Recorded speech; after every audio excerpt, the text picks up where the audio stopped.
I like to make sound effects when I push buttons. So I want to talk about a video I saw. I don't know if you've seen it. But you sent it to me, so I'm assuming you probably did. Okay.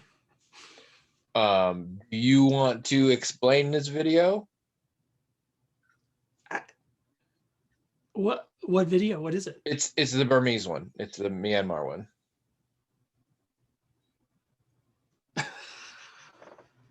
Holy crap. Oh, yeah. Sorry. I had to remember. Sometimes a video comes along that perfectly encapsulates our time and life, and then you fucking forget about it like a day later.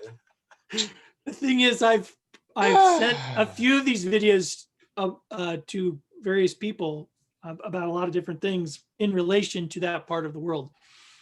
I don't know how to explain it really. So this woman was filming a. I mean, was it kind of an instructional type thing, like the people watching? I have since gained more detail, so maybe I should explain. Oh, okay. Right. Yeah, why don't you go ahead? So, sorry. The video, which at the time you sent it to me, there was no real confirmation. The way it's set up, it could easily be faked, or it could easily be planned, or things like that. The video purported to be a PE instructor from Myanmar filming outdoors an exercise routine, like for class and things like that. Where she is filming and the time she happens to be filming was exactly when the recent military coup happened. So behind her, unnoticed by her, armed and armored trucks and SUVs with like mounted weapons on them and things are pulling in to the gates behind her, and they're also ignoring her. And it is just so bizarre and like kind of scary and kind of funny and kind of but also weirdly like artful in its way. Yeah, it was so weird. The way William described it was just very, very indicative of the times that we live in, which I think is true. Yeah. Since then, I have seen more reports of it. It seems to be more and more confirmed. And one of the big things that it is, she's done other videos in that spot. Like that's just a very cool location to work in for her, and so she's done other ones there. But yeah, I don't know. I found it really fascinating. This is a problem for me. I don't know how I'm supposed to feel about, and this is also indicative of the times, about this coup, because wasn't Myanmar already under a horrible oppressive regime? It has been for quite a while. So is this people liberating them from the bad guys, or are these bad guys? No, the person they've deposed is like a Nobel Prize winner. Although there was some controversy with her because there were some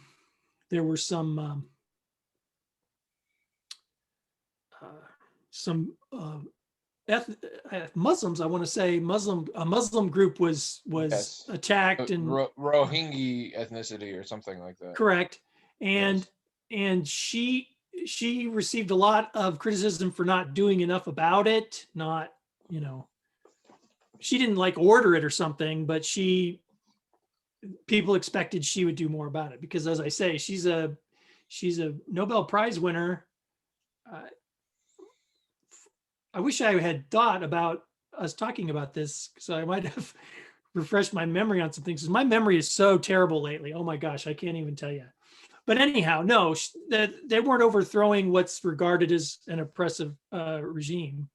I think I'm just back behind because the last I knew, they were under what was called a junta, and it was terrible, and it was one of the few countries, like, it's really messed up. But I'm like, I think that might have been during the W. Bush years.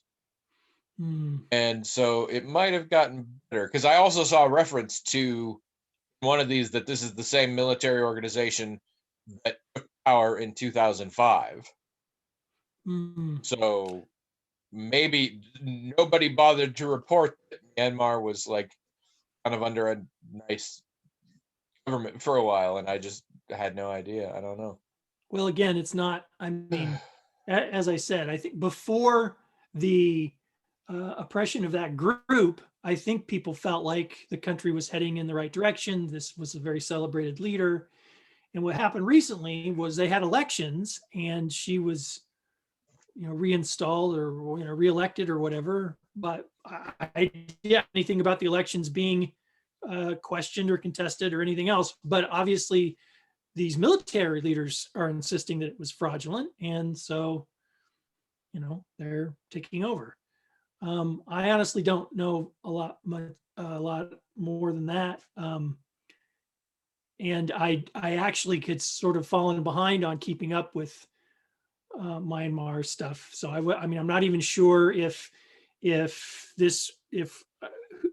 can't believe I don't even remember her name, but I don't remember if this woman sort of redeemed herself after all that scandal, because that's been a year or so ago.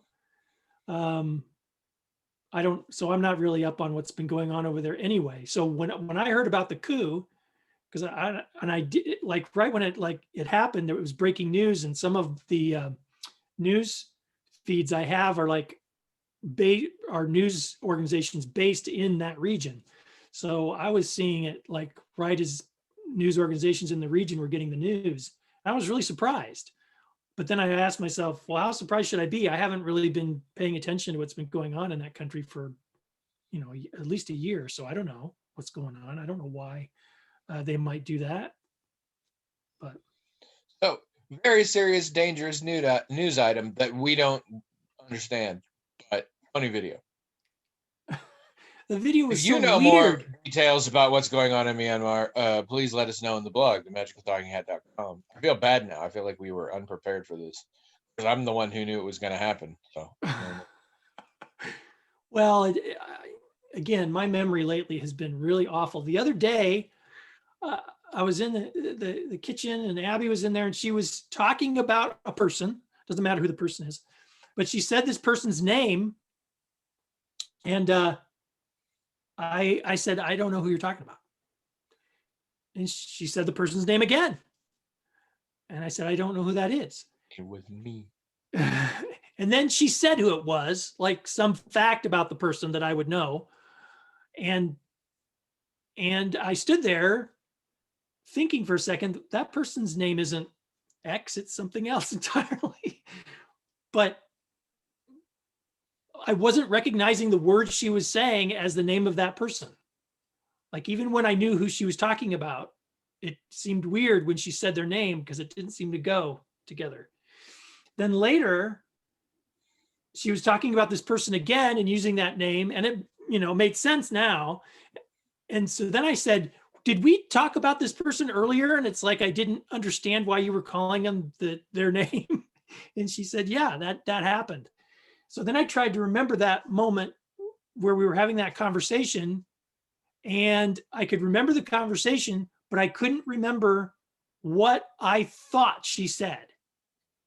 Like every time in my memory, when it got to the point of her saying the person's name, I couldn't like visualize or audiolize or whatever you do, her saying the name, either the correct name or an incorrect name. It was just like a blank or something. I got to talk to your wife because I think we need to put you and Trish in a home. That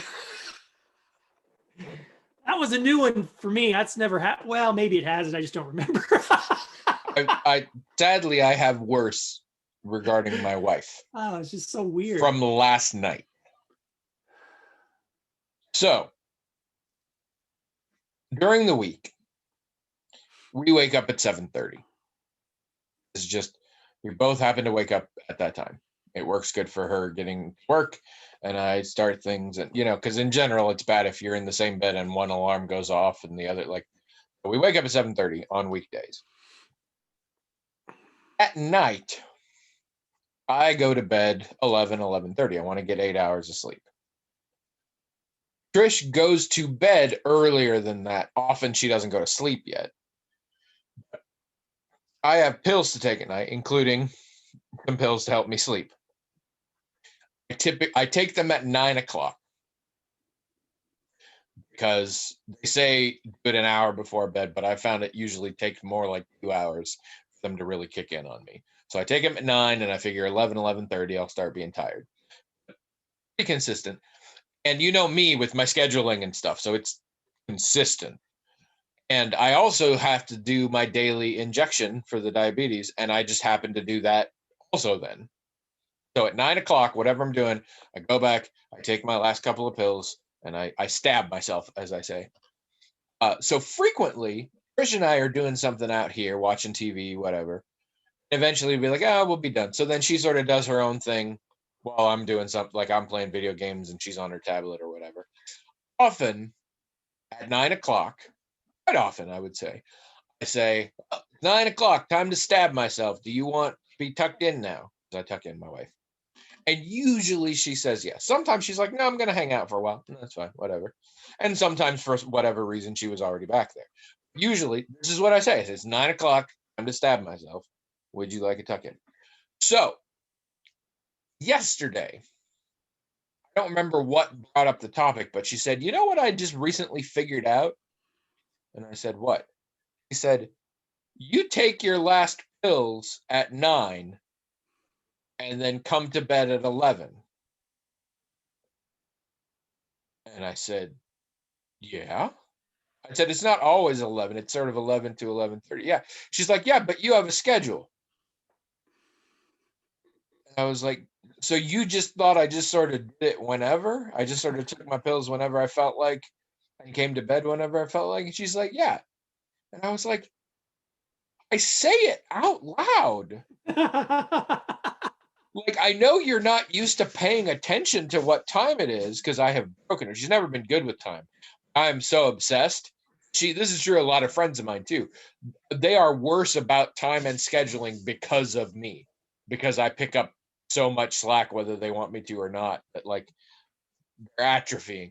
I'm like, this is more like you don't understand the concept of time because I say like every night, it's 9 o'clock, time to go stab myself, which also is when I take my pills. She apparently just hadn't put that together, and I'm like, wow, this is bad. So yeah, I think you and her, we're gonna have to put you in home where Well, when somebody I can don't get keep a enough, chart of the names of people, and somebody can give Trish a big clock right in her face. when I don't get enough sleep, I have the weirdest. I mean, I have memory problems anyway, as everybody knows. But when at some point in the last, I don't know, decade or so, maybe decade and a half, I have pretty regular sleep problems when I didn't have any sleep problems before. Mm. And if I have a couple days where I have trouble sleeping, I'll start having very specific kinds of memory problems. I mean, I've had them on the podcast where I'm talking and I'll just stop because I don't remember the word that that I was going to say next. Yeah, I don't know if I have that because if I have a couple of days with really bad sleeping, I just go back to sleep. Even when I had a job, I'd call in sick because 2 nights in a row of very poor sleep, I'm a disaster. Like I cannot function. I just sleep. So I might have memory problems, but I don't give myself a chance to find out. I think you should really consider solipsism. I think you should really consider the possibility that this is all an elaborate dream you're having and that none of the rest of us exist. Why would I do that? Because I think it's likely. The way your life goes, I think it's very likely. What are you talking about? We are all some sort of self-delusion of yours. Because from your perspective, a lot of shit just doesn't make sense. And when you describe it to me, it doesn't make sense either.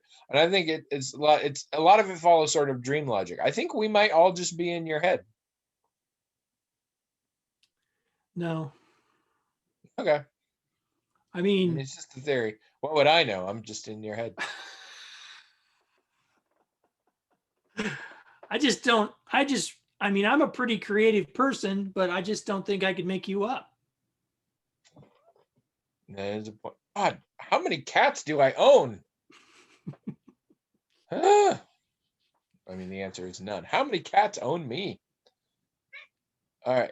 Hello, everyone. Welcome to the Magical Talking Hat podcast, the only podcast in the world that's all in William's head. Woo! I don't know why I'm making ghost noises. I'm Tony. And Or am I? I'm the aforementioned William. Hey, you remembered. Good job. And this is episode 516. And we have officially gone a year without having a mystery episode. Yes, the last mystery episode was a year ago. Because now we do this. And so really we would only need a mystery episode if one of us was so sick we couldn't sit and look at the screen. And we're just banking that's not going to happen. If the alternative is we make a mystery episode and then we don't use it for like 4 years, which now that I'm saying it out loud has some appeal. If I was still driving over there, though, we definitely would have needed one today. Yeah. This is not. Oh my God. It's pretty bad. It is not good weather here, people. Mm-mm. Those of you who aren't here, so we've had dumps of snow. It has been a fairly mild winter, but we have had some decent snowfall periodically. And in between, we haven't had a whole heck of a lot of above freezing. So it's not a problem, except we're running out of places to put the snow. Yeah. Like definitely. Parking lots are crazy now with all the plow piles. And I'm losing places to shovel it. Yeah. Like when you got your driveway and there's always the sort of humps on the side because that's where they're so tall now. Putting out the trash cans is a pain in the butt. But now it appears we're heading into proper winter, which I'm so unhappy about. So starting today, first, we wasn't supposed to happen until tonight. But we got a big old honking snowstorm and several inches of snow.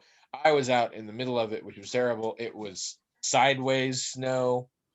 Visibility was like a block. It was terrible. And it dumped a bunch. And now the temperature is going to drop to ridiculously cold. And it's just going to stay that way for like ever. Yeah. Like forecast as far out as I trust it, it's all cold as shit. And we're going to get a little more snow this weekend and Monday, but all going to be super cold. I believe specifically Saturday night and Sunday night, the lows are -11. I've been very pleased that this year it seems like my seasonal affective disorder hasn't really been a thing. And I think there's a variety of reasons for that. But one of them is winter's been pretty mild. And that's about to change. So I am not looking forward to this. Yeah, when it gets really cold, that's not good. Yeah. It's pretty outside right now, though. Yeah, I mean, I love winter. I love the snow. But the things I don't like is when it gets too cold and, you have to, some people in their houses not having enough heat, and so that becomes dangerous. And also, if you have an ice storm or some things are excessively icy, that's also very dangerous. Yeah. I don't like that. But also genocide. I don't like genocide.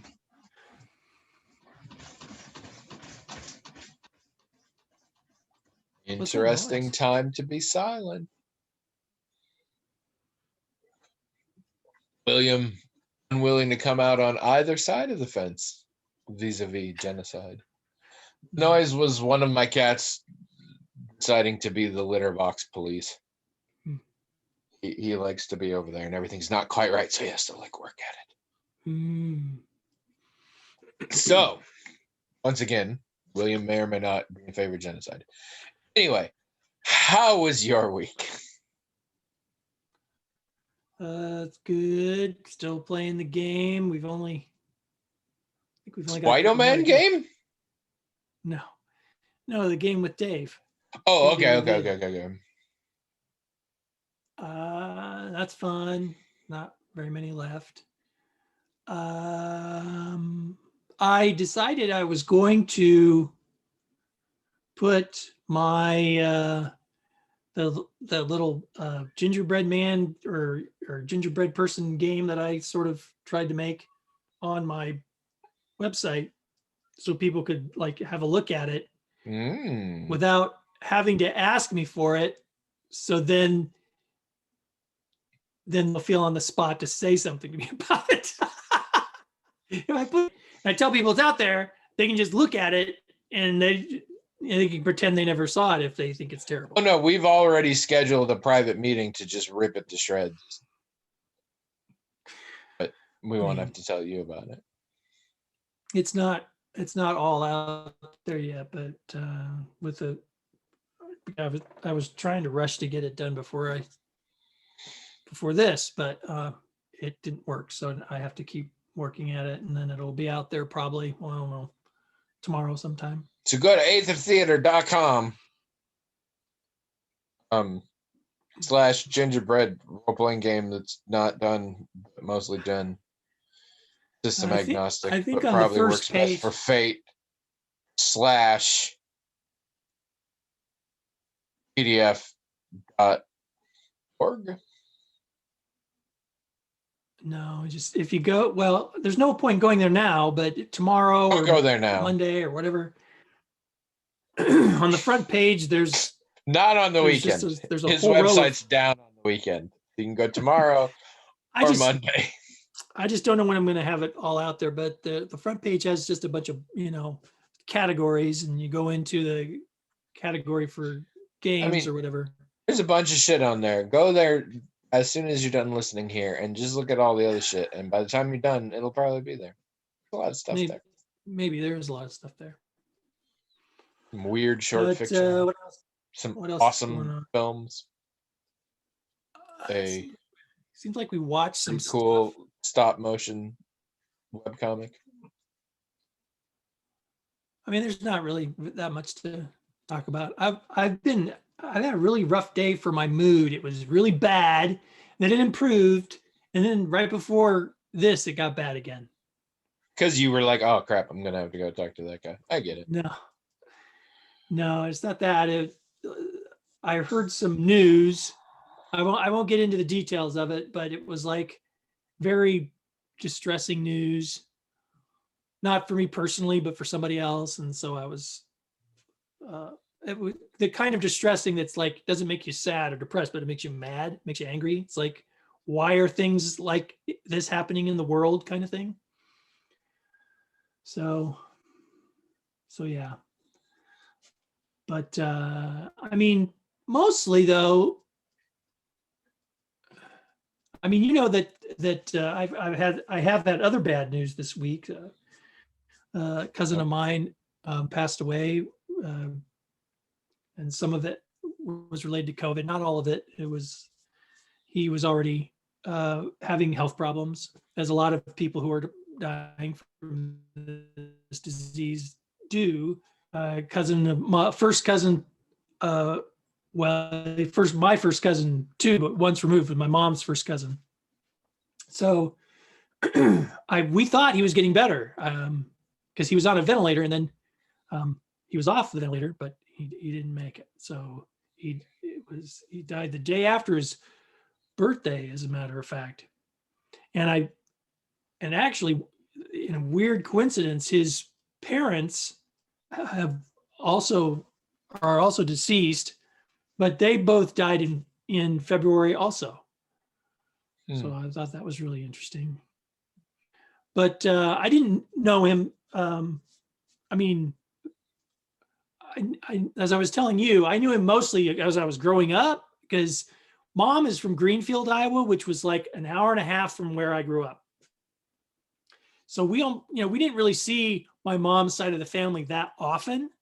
Although when we were over there, he and his family were almost always also there. He had kids kind of our age and stuff.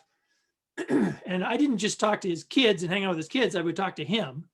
So I I'd say I knew him pretty well growing up, but then when I left home and I, came out here really, because this is where I came to college, Mm-hmm. then I didn't really talk to him after that. Saw him at mom's funeral, but I mean, but still it was, like I said, he was getting better and we were really, glad for that. And then suddenly he just didn't pull through. So that's the first person in my, sort of direct orbit who's passed away from something related to COVID. Yeah. A friend of the family's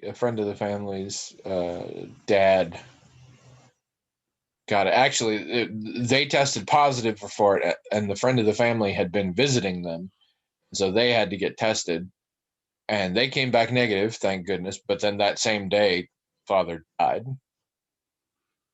So, I mean, I've known people who had friends or relatives who passed away, but like in my family is what I mean. I haven't.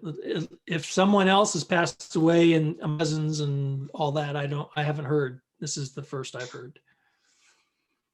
So that really sucks. Thousands of people every day gonna hit something eventually. I mean, it's like, it. To me, when I think about the vaccine and how quickly or slowly it's rolling out or whatever, I don't tend to think that there's a whole lot that can be done about it.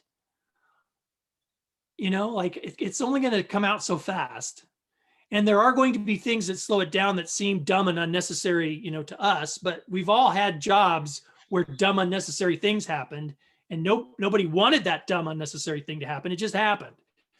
So I don't tend to think that I know how fast it should be happening or how bent out of shape I should be if it's not happening fast enough. But even if it was happening as fast as it could possibly happen, it wouldn't be fast enough, obviously. I mean, I have no idea when I'm going to be able to get it. No idea at all. Me neither. The UK is currently the fastest there is right now, and their very optimistic estimate is that they should be all set by the fall. I mean, it's like, what are we going to do? Dad tested positive and his wife, they got over it with mild symptoms. He didn't even have to be hospitalized, thank God, but that doesn't mean he can't get it again. He underwent a treatment, that antibody treatment or whatever it is. And I guess that worked for him. But my sister, who works in healthcare, I think I've said, she said after he gets that treatment, he has to wait 45 days to get vaccinated, and he needs to get vaccinated because he could just get infected again. Yeah. So it's like, man, and I don't know when he's going to be able to. I mean, I think he's in a high risk group or whatever, but he's not that old though. Yeah, most places weirdly don't seem to be taking risk into consideration so much as age and occupation, which occupation, right. I get a lot of that. And I mean, I've got a friend who is my age, who's a teacher, and he got vaccinated, and I mean, I'm willing to wait, mostly because I have the convenience that I don't like. My preventative care is I just don't go anyplace. I don't see anyone. Right. I stay in my house all the time. I mean, I'm not even shopping anymore. I get groceries. I pull up outside and they stick them in the back of my car. Yeah. But I mean, not everybody has that option, and not everybody's willing to do it. Yeah, I mean, I've been so scared since this whole thing started that Dad would get sick, and thankfully, when he got it, it wasn't severe, but that doesn't mean the next time will work out that way. And then, this cousin of mine, it was just a year older than Mom, so you know, I mean, what happened to him is what I'm afraid would happen to dad if he got it. Although again, my cousin had other problems that like my dad doesn't have. So, you know, there was some comorbidity there or whatever, but still I don't know. It just, for me, it just causes, and probably for a lot of other people, I'm sure, just causes this constant undercurrent of tension, you know? Absolutely. And it's just so, how long can a person, you know, I mean, the thing is, there are people all over the world who have to deal with not just with the pandemic, but like there's war or there's poverty or there's famine. And that's what they're in, a constant state of some kind of tension and stress. And, you know, studies have shown the human body is not meant to just be like that. And it can really take its toll. And, you know, for someone like me who lives in such a privileged situation, obviously I'm going to be able to, you know, handle it probably for a very long time, considering I can, you know, have plenty of food and shelter and all kinds of other things. But, you know, even that, those advantages are going to run out eventually, especially if I have any kind of, you know, predisposition to, you know, mental problems, which I might have. I mean, my family has a history of terrible depression, so I don't know. It's just a lot to think about, you know, and it's a lot to it's like every day is this kind of emotional roller coaster. I mean, even if you avoid the news and political stuff, you know, you hear from your family that, oh, you know, so and so died from such and such, and you're like, oh my gosh, it just doesn't end. If you're just joining us for the air. first time, I'm so sorry. This is how I feel right now. I mean, it was nice of you to visit. Have a good day. I'm sorry. It was just right before this, you know, I heard about this thing and it made me mad. And so that just made all of the emotions, you know, like I couldn't, a lot of times I kind of psych up because I like doing this. I like talking to you. I like talking to our listeners. But like right beforehand, it was like, you know, just a gut punch. And it's like, don't sweat it. None of us are real. It's fine. Man, if that were true, I hope I would have a better. You're only hurting yourself, which, you know, we all really knew anyway. Okay. So I mean, I don't know that specifically was an answer to how has your week been, but I'm hesitant to ask that now, given all of that. Well, I mean, that's just that. You know, whatever else happened in the week, that's what's been happening pretty much every week for nearly a year now, right? That thing. Yeah, not yet a year. Not yet a year. Yeah, that's been hitting me. I'm like, really? We haven't hit a year yet? It feels like forever. Yeah, it does. Yeah, it does. Yeah, I'm not even that's what I'm thinking saying about vaccine. I have a doctor's appointment in mid-May.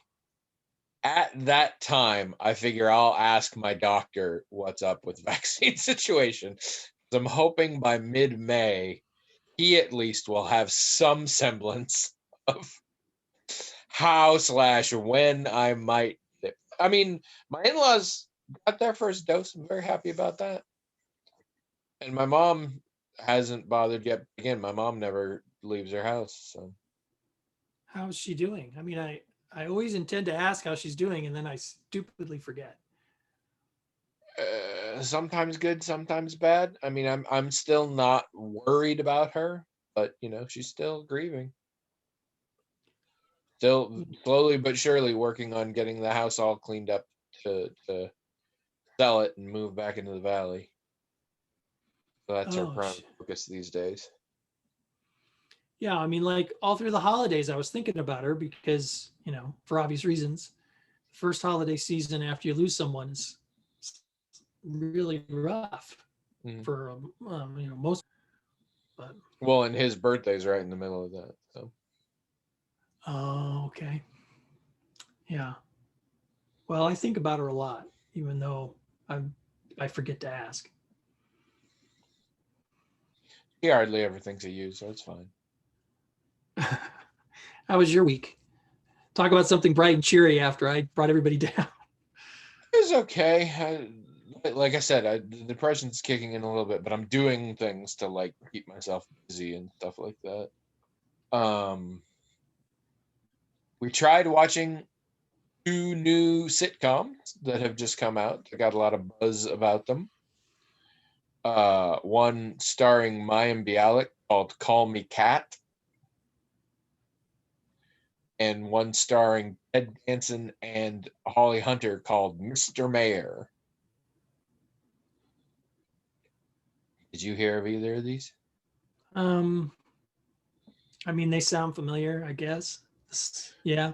I like Mayim Bialik, so I was a little bit pleased about that. And the whole shtick on that one was that she breaks the fourth wall a lot, which I know is a little hacky these days, but I enjoy it. I have fun with that. So we watched the pilot of that, and we have a thing about, you have to give a show 2 episodes because pilots are often messy. So, we broke our rule for this one because it was so bad. It was an episode of a mediocre CBS sitcom from 1995 with all the mindset and jokes associated with it. Wow. It had very strong vibes of the old Kathy comic in a way. Just boring shit jokes and really awful. Well, that was no fun. However, Mr. Mayor is kind of fun. It's co-created by Tina Fey, and you can really feel that. Like, it feels like a show written by the people who wrote 30 Rock. Like, it has that vibe to it. And it's really fun. I mean, it's not, I'm not going to live and die by it, but it's entertaining and it's cute. And Ted Danson is a treasure. And Holly Hunter, of course, is amazing. So it's really fun for that. So that was fun. We watched a few movies. Actually, I watched a bunch of movies. Had something weird happen. So as you know, I watch a crap ton of shitty horror movies. Kind of my jam. I don't usually talk about them because they're crappy. Once in a blue moon, I get one that I'm like, I think this actually is a good movie, at least in that, like, it was different. It was thought-provoking. It was, it was actually scary, things like that. Weirdly, since we last spoke, there were 2 of them. Wow, 2. To be fair, that's probably out of like 6 that I watched, and the other ones were really terrible.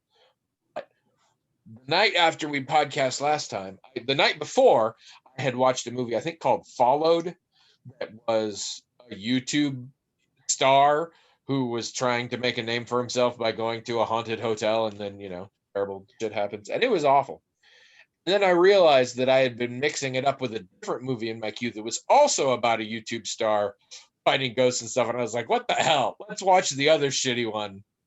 Like, back to back. This will be fun. This is the new generation. They aren't ghost hunters anymore. They're influencers. And somehow that feels even better to watch them get killed by demons. So this one was called Death of a Vlogger. It might actually be good. I'm definitely glad I saw it. It's out on Amazon Prime for free. There's some things I sort of don't want to give away. It is very much set up as a documentary, and they consult experts and things like that. And it's about a YouTuber who encounters some supernatural stuff and things happen. I think it's very original in that it sort of works. You won't be able to really say what happened necessarily, and it juxtaposes the sort of supernatural horror elements with legitimate critique of social media obsession and sort of internet celebrity and the paths that takes and things like that. And it's very, I found it very interesting that way, because like I said, you'll never, it's definitely one of those, like, you decide what happened. People make strong arguments in both ways, and I found it very interesting that way. It's also fun for me in that it's Scottish. Like, the main character is, it's in Glasgow, and basically every character involved is Scottish. They might have had one or two of the experts brought in or whatever that wasn't Scottish, but and that's very rare to see, in my opinion.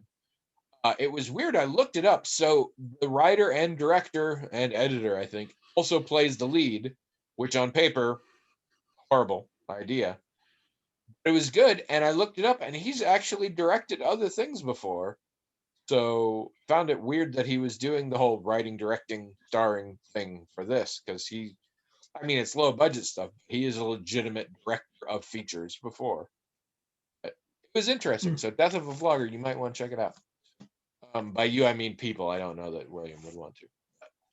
The other one is on Netflix, and I found this interesting. It's called Cadaver. Netflix, it's with a C, like we would expect. The original title of the film is Cadaver with a K. It is a Norwegian film. And it is technically a post-apocalyptic film. It's set after there's been worldwide nuclear war, and people that are left are, scrambling for food and things, and you're in this city. It's all burned out and everything, but there's some survivors, and there's a hotel on the hill, and whoever lives there does a play this one night. This guy comes down from there and is a worker selling tickets, talking about this exclusive show that is happening at the hotel, and it comes with a meal, which draws a lot of people's attention. And so we get this from the POV of a husband, wife, and daughter, and they go to this hotel, and it's really nice and fancy, and they have an actual meal, which they haven't eaten well in a long time. And then there's the play. The play is not on a stage. The audience gets these dumb show masks, and anybody not wearing a mask is part of the show, and anybody wearing a mask is part of the audience. And you just follow the characters you think are interesting throughout the hotel. I've actually heard of people doing plays like this before, and I think it's a really cool idea. So there's different stories are going on, and like the characters will split up, and you follow the one whose story you want to follow. And then, of course, it's a horror movie, so things are not what they appear and all this. And I will admit, I was hoping for a more original ending than I got. The whole thing ends up really playing a lot with the idea of humanity and perception and reality and things like that, which is something that I'm fascinated in. It's also just the production on it is really good. And because it's in Norwegian with subtitles, I think the acting is really good. As we've established, when it's in a foreign language, I can't tell. It could be bad, but I thought it was good because I don't know Norwegian. It sounds very similar to German, but not quite. So yeah, you can check that out as well. Speaking of perception versus reality and all this, last week, or maybe the week before, you mentioned the Truman Show. Or maybe I mentioned the Truman Show. The Truman Show came up. And it came up that you and your wife are big fans of it and have seen it many times. That is correct. I've never seen it. When we went down to Florida, we went specifically to find the place that it was filmed, and some of the places. I had never seen it. I never was really interested. Not a big Jim Carrey fan, and I especially was not interested in seeing him do something dramatic. And the premise didn't feel like something to hold the whole movie for me at the time, and I just sort of never did it. Like, in my head, I sort of just knew what that movie would be like. After you were talking about it, I was thinking about it, and perception and how it navigates reality, and being in a simulation and things like that, narratively are things that are very big for me, and things that I both write about and read about. And I was like, probably have kind of a responsibility see this movie. Like I feel like I probably should see this movie. And I mentioned that to Trish, and she's like, I think I saw it when I was younger, but yeah, we could do that. And then one night we decided we want to watch a movie. We were browsing through, and it came up on Amazon, and it's free with Prime. We were like, let's do it. We watched it. So I watched it.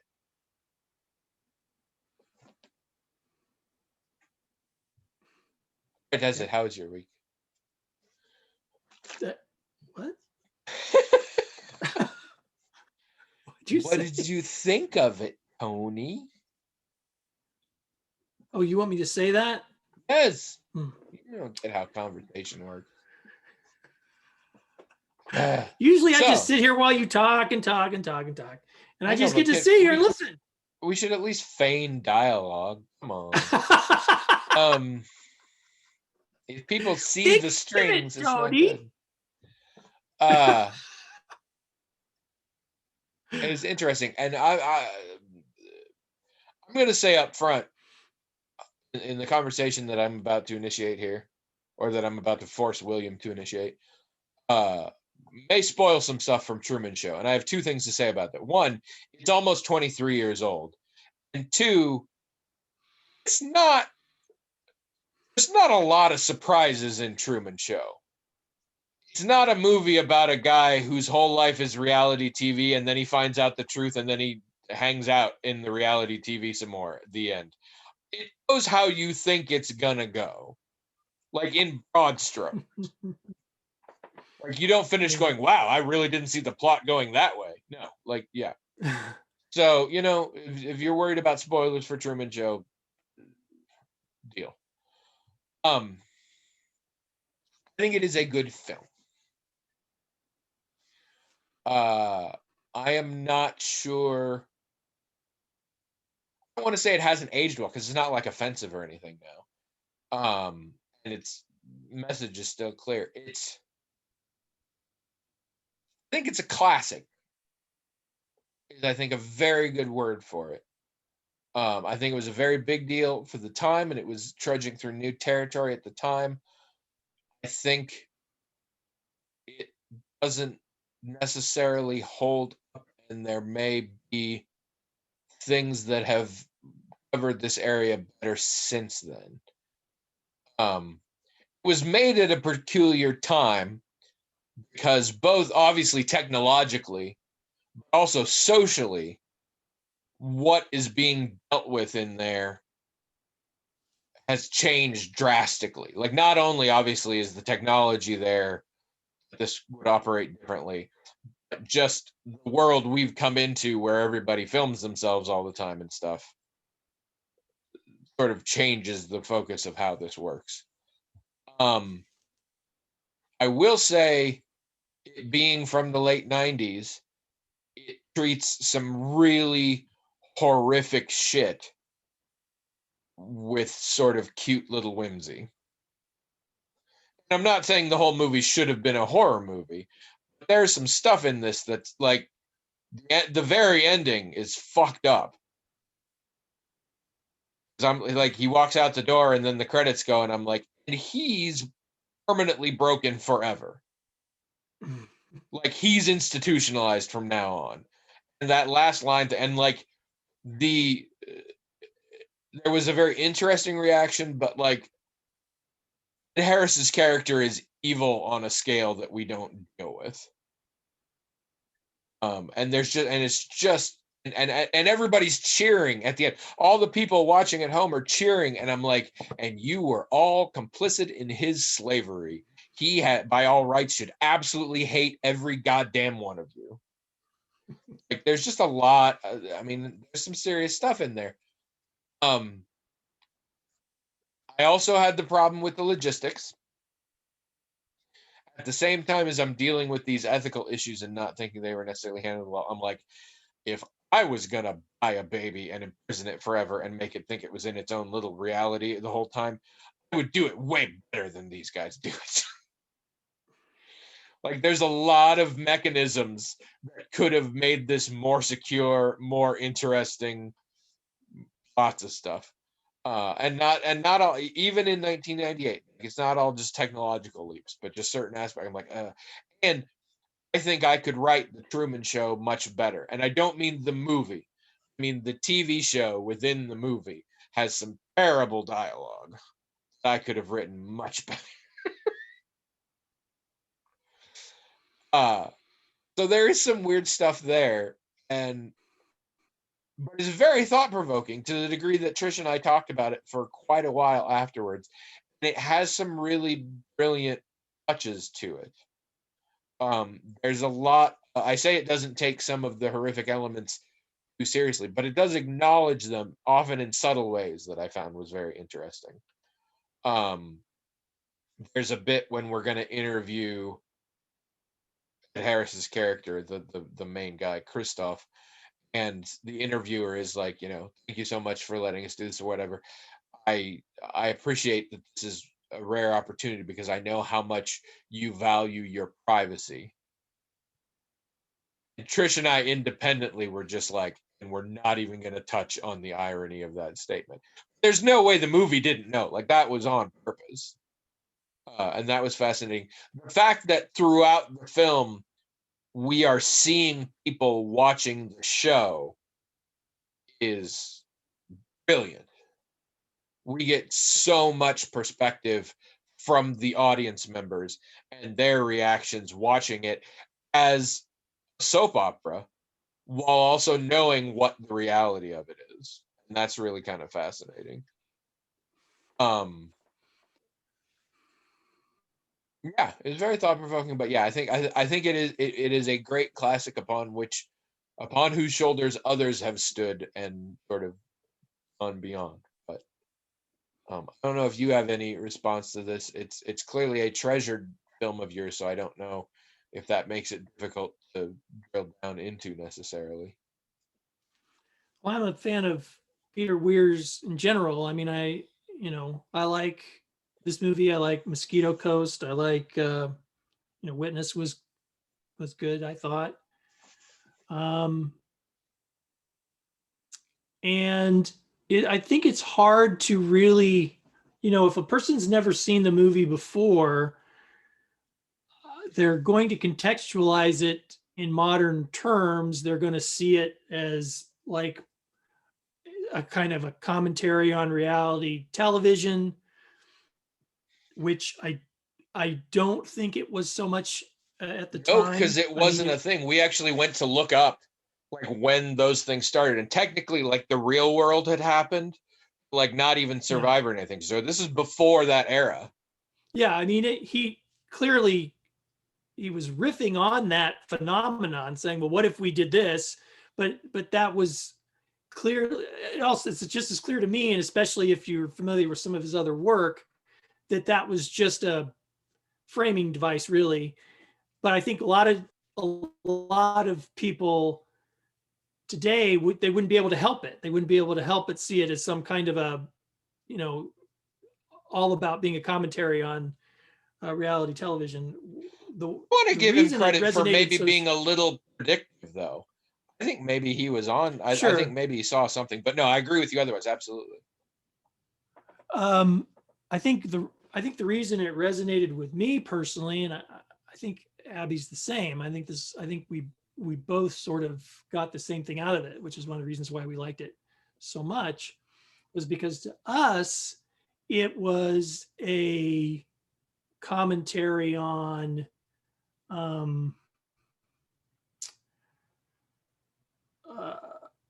the pressures of social control. It's really more in the vein of like the Matrix, right? Can you repeat what you started with, because you had a little blip, and so it sounded like you said the pressures of social control, which I don't think is what you said.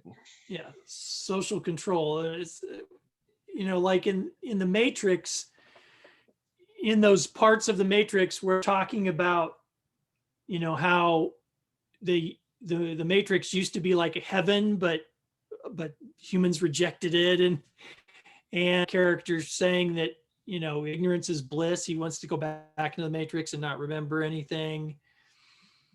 Those aspects of the Matrix that were sort of addressing how you know, serving as a metaphor for how we, in our society, our constructs of, you know,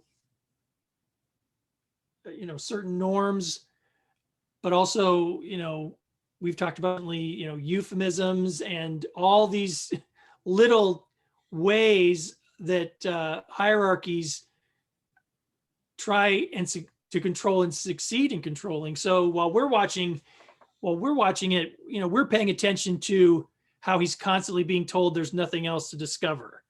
Yes. How they're trying to make him afraid of the water. They have instilled trauma in him in order to make it easier for them to be able to keep him in place. That was right. But then that's the thing. That's amazing to me, and not treated with the gravity I would have hoped for it. Well, when I watched it, I could relate to it, metaphorically speaking. I could relate to, oh yeah, I mean, this is, these are the times in my own life when, because you're right, it's kind of treated as a joke when he talks about he wants to be an explorer and the teacher says, oh, you're too late, everything's been discovered.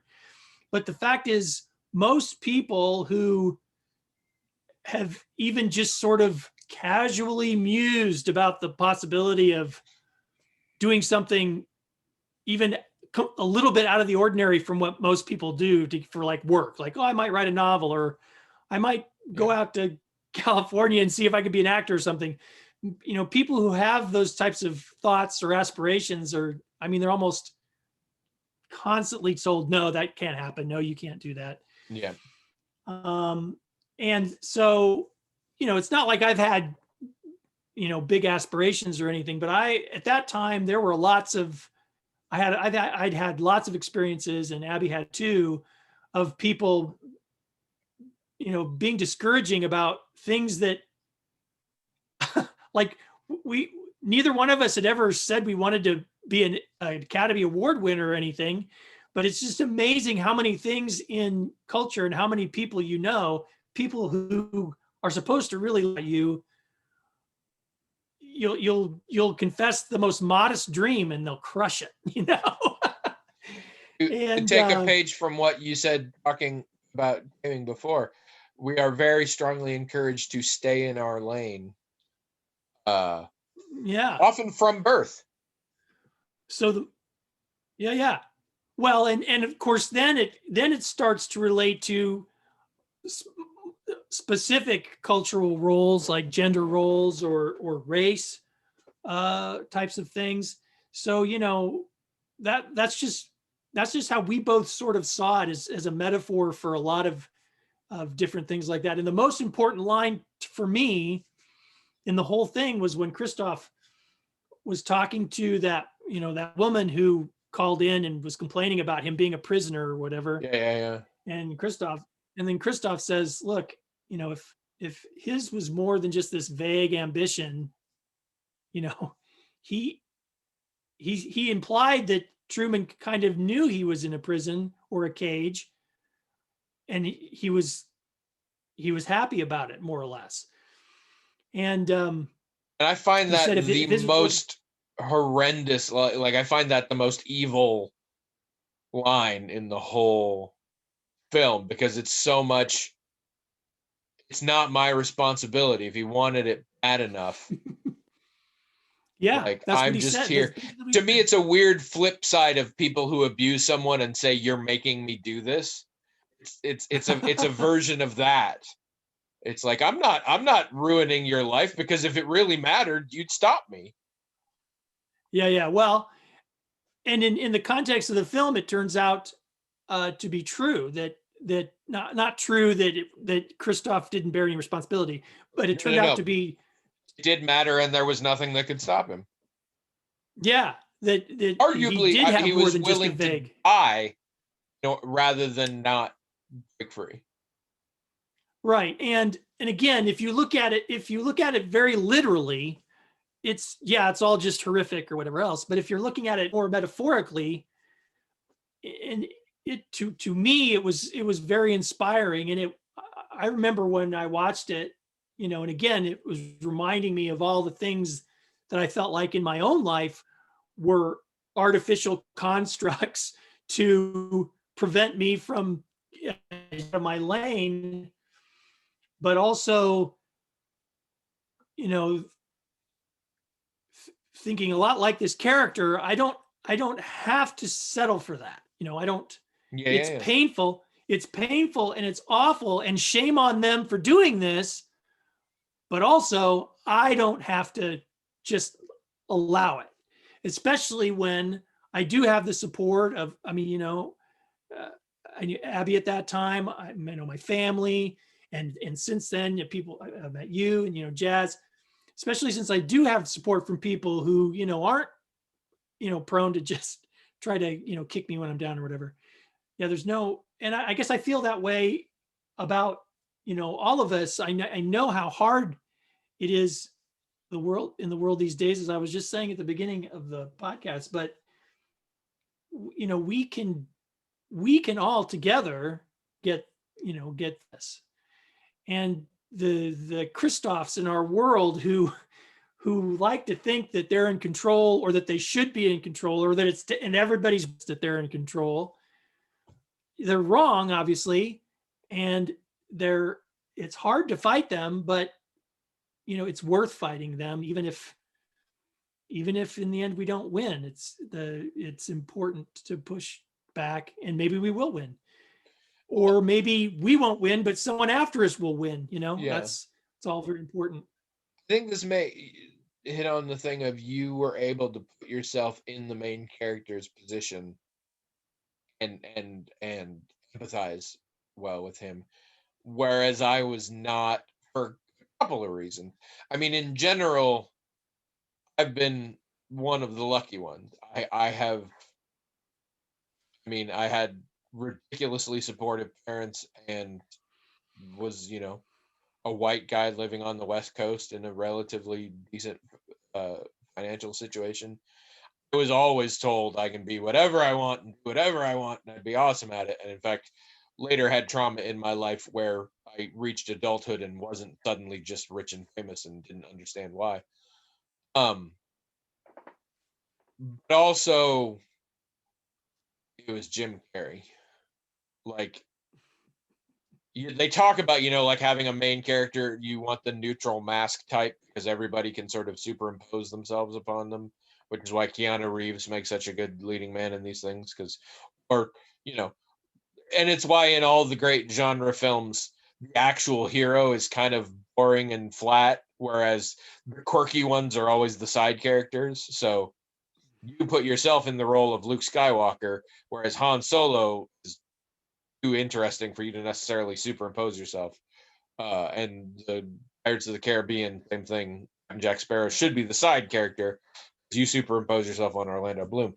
There was no way in hell I could put myself on top of Jim Carrey, because he was still Jim Carrey. It was a very detailed character in a way that I didn't relate to at all.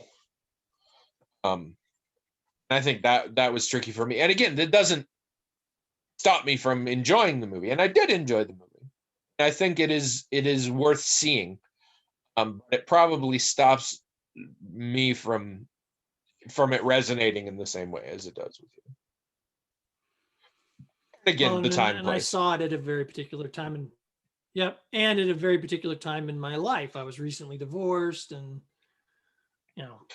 I think it definitely should get credit as a classic and as a groundbreaking film. And I am glad I saw it, and it's given me things to think about. It's the first film I ever saw Paul Giamatti in. That was so weird. And like, your introduction to him is just like a panning across a group shot, and I was like, holy shit, that's baby Paul Giamatti. Actually, fucking everyone is in that movie. Like, Peter Krause, when I already think Peter Krause was a guy. Laura Linney, who was young enough that I was halfway through the movie before I figured out it was Laura Linney. The aforementioned Ed Harris. Like, yeah, there are so many people in that film many of whom it was sort of before they hit it big. But that was a interesting thing. Yeah, and baby Paul Giamatti. That was weird. Like Yeah. 3-year-old Paul Giamatti. But he was already good. I mean, it was a kind of a small part, a little bit of a bit part, but it's like, Absolutely. he was already standing Crushed his it. ground next to, yeah. It's like, Absolutely. I wasn't More than surprised when some, he got more stuff. in general, the film is well acted. There are weak spots, and it's noticeable because because parts like Paul Giamatti's, which was like, a dozen lines in the movie, are so tight that other places slip a little. Um, yeah, no, I mean, I do recommend it. It is a product of its time. Have you seen Mosquito Coast? No, I think of myself as a Peter Weir fan. I couldn't name another film except the ones you said, which I haven't seen. So I might not be. I might suck. I thought I like Mosquito Coast. I'd say Witness is probably my least favorite of the films, and I'm having a hard time remembering some of the other ones I've seen too. He did But Porky's, I right? like his That stuff. was him. I think he's really good. That was him, right? Yeah, And the American Pie movies, my that was memory's him. not working. Hey, you remembered his name. That's a big thing. All right, we should draw something because we're already over time. So, oh, Jeebus. This is from Azure Talon, and it is big. I'm really kind of surprised it is not abridged. Hat Masters of the Universe. If you were going to purchase a high-end collectible action figure, what character or characters would you choose? Signed, Azure Talon with the Kung Fu grip.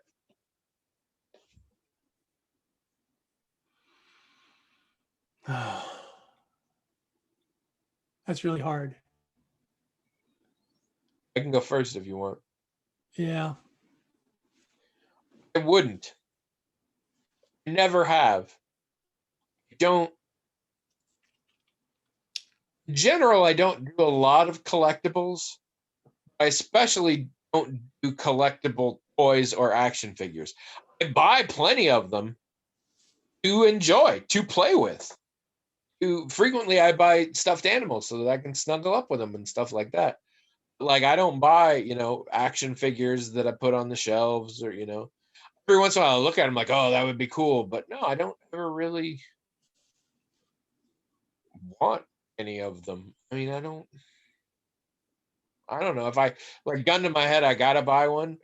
Somebody probably made a cool display figure of Aloy from Horizon Zero Dawn. I think I'd like that. That'd be neat. Otherwise, I don't think I would. I'm betting you have a lot of one you would. I mean, I'm really not much of a collector myself, but I have a whole bunch of things because other people very generously get them for me, and I love them. I never buy them for myself, but that's more a there's fiscal things. responsibility thing rather than not liking them. Well, it's more of a. I just for years, I mean, for far back as I can remember, actually, I've just had this very minimalist approach to my stuff. Like, I'll just eventually get rid of stuff. I just don't like to have a lot of stuff. But I do love all these things. But there's two things I have right off the top of my head. One is Telltale, the earliest Telltale series, Batman series. There was a prototype bat suit that Batman had in the game. That to me, it's the best bat suit. Like, if someone had a high end action figure with that was the Telltale Batman with that prototype batsuit. That would be cool. But That's actually, the interesting. I thing I didn't thought really of, know you were that big of a Batman fan. funny. The first thing that popped into my head though wasn't that. It was Rocketeer. Like a good Rocketeer action figure would be so Another cool. movie I never saw. Super cool. Yeah, that's pretty good. Or really like a good something like that's like a reproduction of a classic Buck Rogers or something like that would be cool. Mhm. That kind of thing. I guess I have had like like fantasy sculptures like dragons and stuff. My in-laws started getting me fairy sculptures and I liked them. And in my in-laws in Trisha's family, if you get a gift and you like it, then you keep getting that gift forever and ever and ever. So I got like 8 of those. And I used to actually display them places, but during some move they got packed up and I never unpacked them. Those are kind of fun. I mean, But yeah. a Wonder Woman figure would be cool, but I'd have to really review different costumes and stuff, because the thing about Wonder Woman figures is they often what they put her into wear often isn't very good. Yeah, I love Wonder Woman. I pretty much at best don't care for her outfits. Like the ones that I like the best, I'm like, and it goes downhill from there. I've never liked Wonder Woman's outfits. I mean, there's sexist issues in there as well, but also just the whole aesthetic has never done it for me. Just the red, white, and blue / red, white, and yellow. Well, like, never. Right, but also there's the more Amazonian you get, the more I tend to be into it. But yeah, and also the sculpts usually aren't very good. Their proportions are ridiculous. I mean, a lot of times the male figures are that way too, but somehow that doesn't offend me. The stuff with Wonder Woman, I'll get offended at how they do it, and I'm like, why did you do it like that?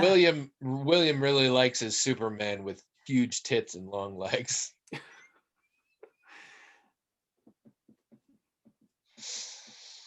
No, I get you. Well, no, haven't you ever? There was a great comic about this one time where this man and woman are talking, and the woman's like, I can't get into comics because there's all these ridiculous male all the women are set up as these male erotic fantasies, and the guy's like, well, look at the male characters, they're set up as female erotic families, they're all, and she's like, no, that's also the male fantasy. And she's like, if I wanted a Batman that I thought would sexy, he'd be kind of slender and his lips would be a little heavier and he'd kind of, and she draws this whole thing and she shows it to him and he's like, sure makes me uncomfortable.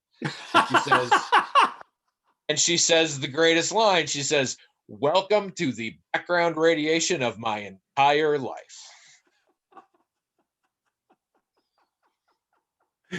Yeah, I mean, I think that there's a lot of truth to that. Yeah.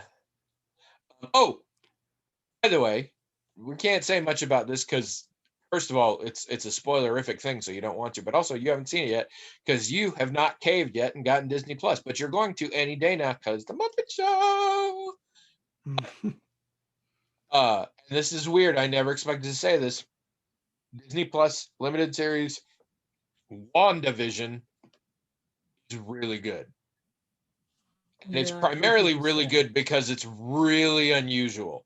It's different than anything else I'm seeing out there. And I really like that fact.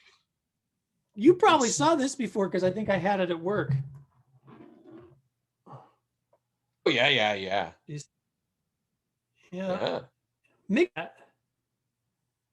I've never had it out of the box though.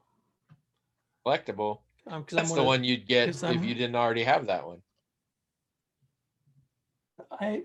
I think he probably got it in one of his trips to Disney. You know, Mick always goes down there. Yeah, they do stuff like that at Disney. I've had a couple pictures of me in front of a 20-foot tall hermit. Yeah. Yeah, if you have Disney Plus, watch WandaVision. It's really, really cool. I've heard that it's Anyway, good. Yeah. we are over time, and just want you all to remember that we're all figments of William's imagination. So help William have a good dream. Write in to the Magical Talking Hat, themagicaltalkinghat@gmail.com. Also, go to the blog and tell us what's going on in Myanmar, because we clearly don't know what the fuck's happening. themagicaltalkinghat.com. And in the meantime, tomorrow when you wake up, say, what could I do today that would make William's dream the most interesting and rewarding for him? And then follow that as your life path from now on. Just every day say, what would William like for me to do? That's a big set of initials for the bracelet, but you get the idea.